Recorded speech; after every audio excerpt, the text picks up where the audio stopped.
10 months after the war between Israel and Hamas started, a proposed ceasefire resolution is on the table for Rockford City Council Monday evening. WIFR reporter Anthony Ferretti talks with the council member who says it's time to get this approved, and another who says he plans on walking out of the vote. Bill Rose introduced this resolution, recognizing there hasn't been much change in the situation and the only way for peace is through a ceasefire.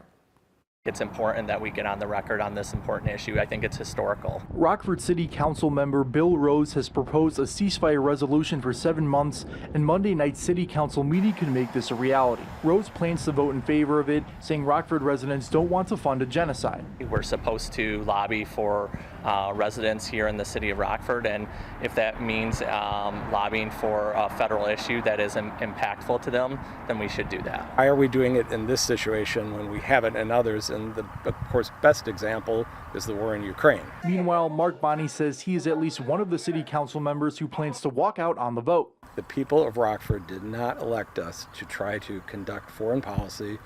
We don't have that expertise. I am pro-peace, but I'm anti-resolution for that reason. This is a success to even bring it to this stage and force our elected officials to talk about it. Magna Muhammad with the group Rockford for Palestine says this conflict is a local issue, as some Rockford residents have lost family in this war. Muhammad says the resolution is imperfect, but it does a lot.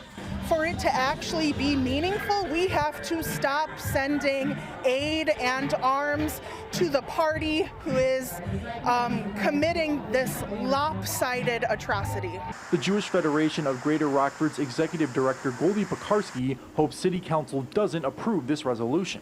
Ceasefire now again would put Israel into great peril. Parari is a second-generation Holocaust survivor and has at least 5 family members in Israel. She says for a ceasefire, Hamas can't control Gaza and all hostages must be released. I asked my niece, who lives in Israel, what she thinks about the path that Israel is taking, and she said it's the only path.